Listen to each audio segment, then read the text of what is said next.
Nih kenalin si Pitung jago Betawi, musuh utama lawan company. Udah kesohor seluruh Betawi, pandai silat juga berani mati. Nih kenalin si Pitung jago Betawi, kagak empat ditembak pelor besi. Kalau pagi dia kagak suka ngopi, lebih demen dia nyarap sambal terasi. Tapi aneh si Pitung kagak suka roti, lebih suka makan nasi. Memang aneh si Pitung, dia punya hobi, suka nasi kebuli. Dikenalin si Pitung banteng Betawi, kagak mempan ditembak pel. Ya Sayyidi ya Rasulullah, ya man lahul jah indallah, innal musiina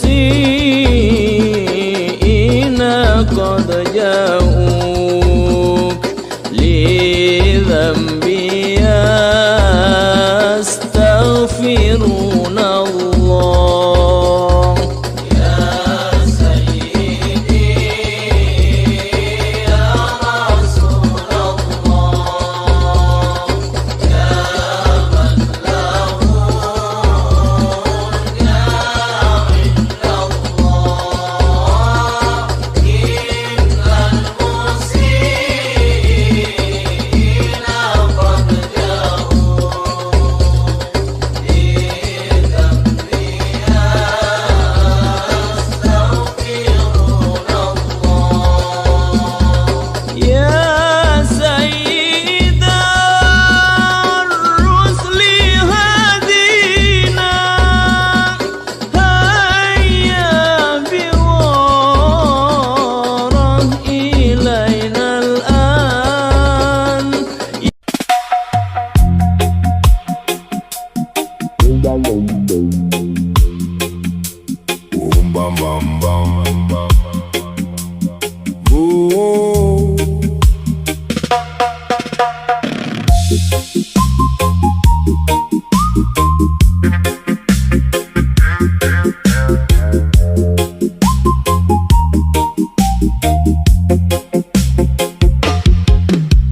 Langkah kaki meniti waktu,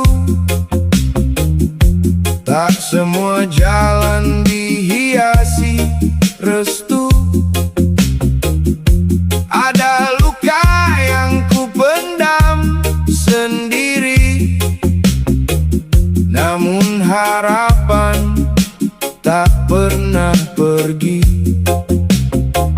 Saat dunia seakan Ateng dengan lagu barunya Si Pitung.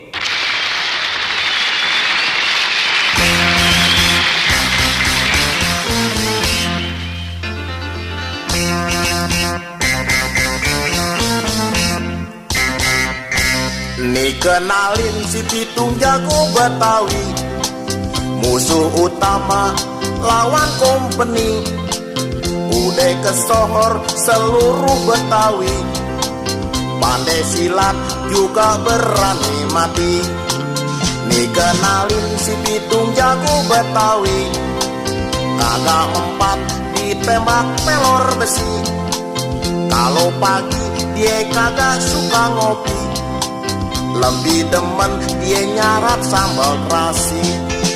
Tapi aneh si Pitung kagak suka roti, lebih suka makan nasi. Hujan gerimis aja, ikan teri diasinin. Jangan menangis aja, yang pergi jangan dipikirin. Hujan gerimis aja, ikan lele ada kumisnya. Jangan menangis aja, kalau boleh cari gantinya.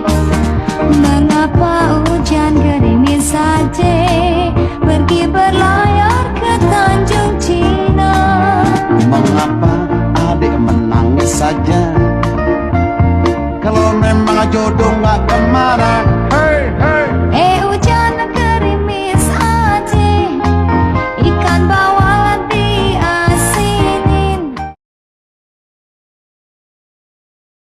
Allahumma salli ala Muhammad, ya Rabbi salli alaihi wasallim.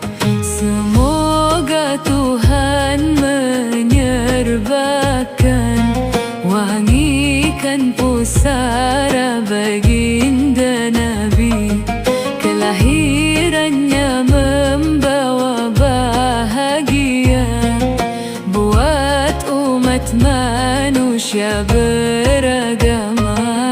Allahumma salli ala Muhammad, ya Rabbi salli alaihi wasallim. Allahumma salli ala Muhammad, ya Rabbi salli alaihi wasallim.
Nih kenalin si Pitung jago Betawi, musuh utama lawan company.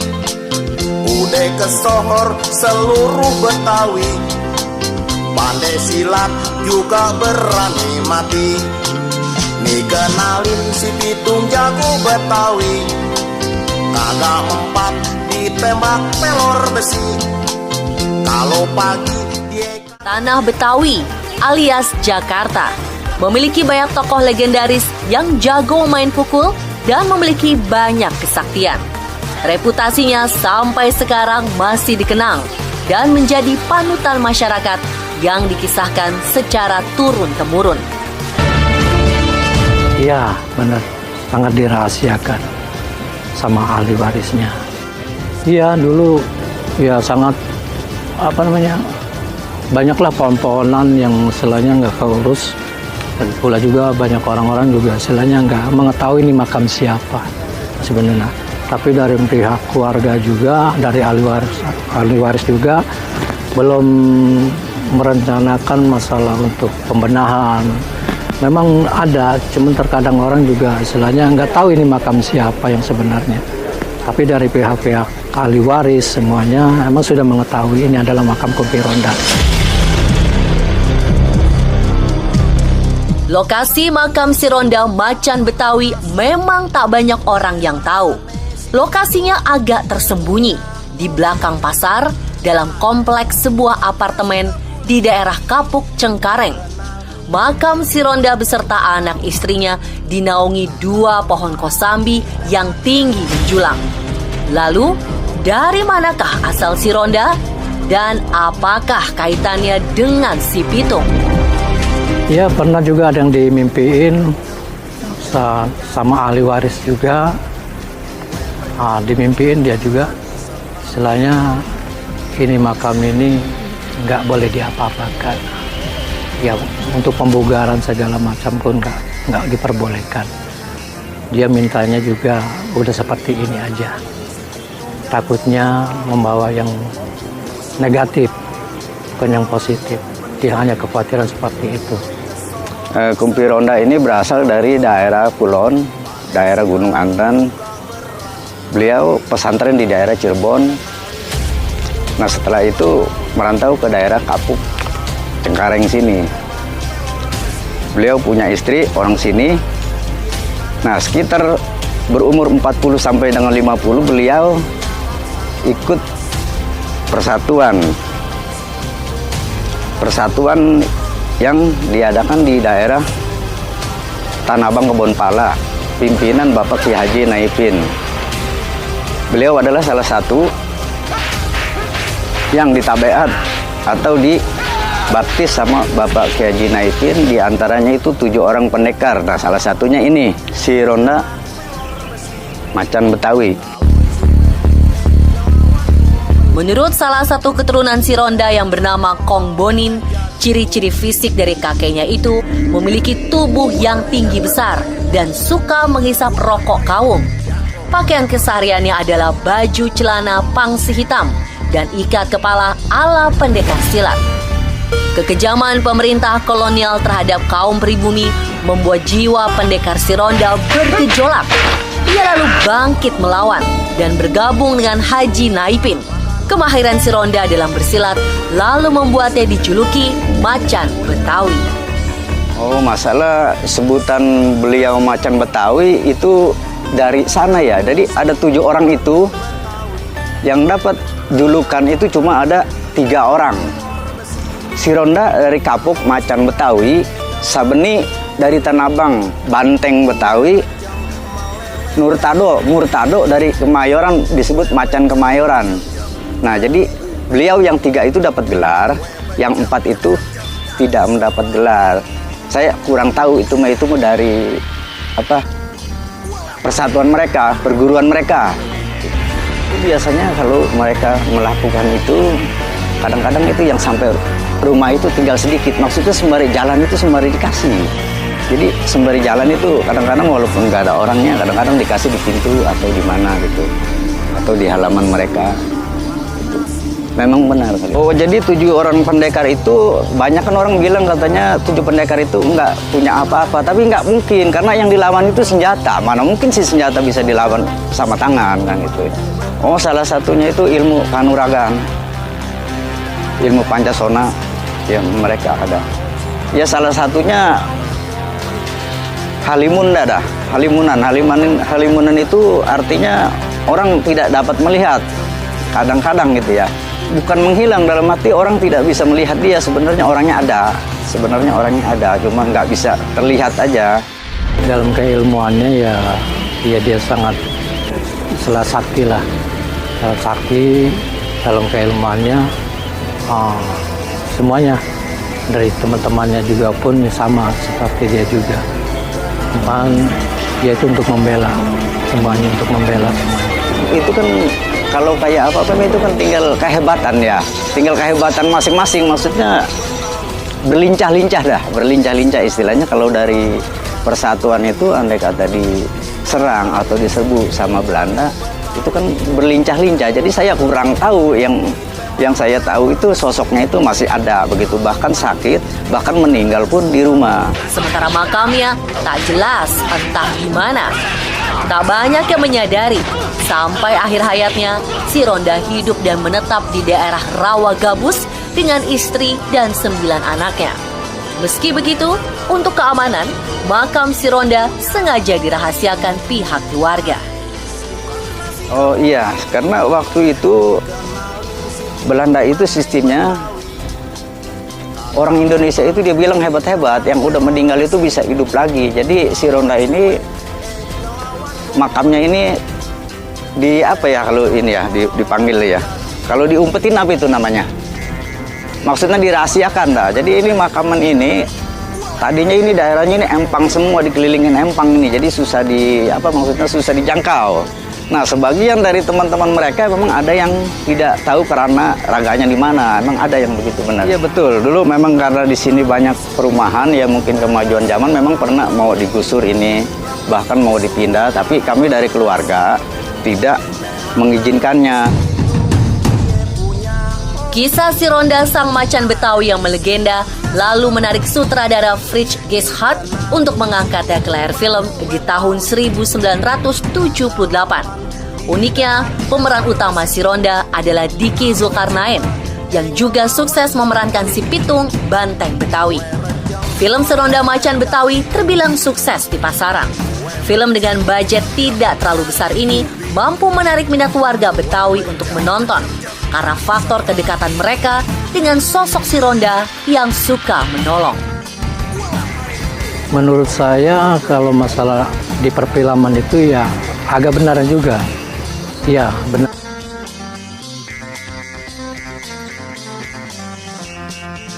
Tapi aneh si Pitung kagak suka roti, lebih suka makan nasi.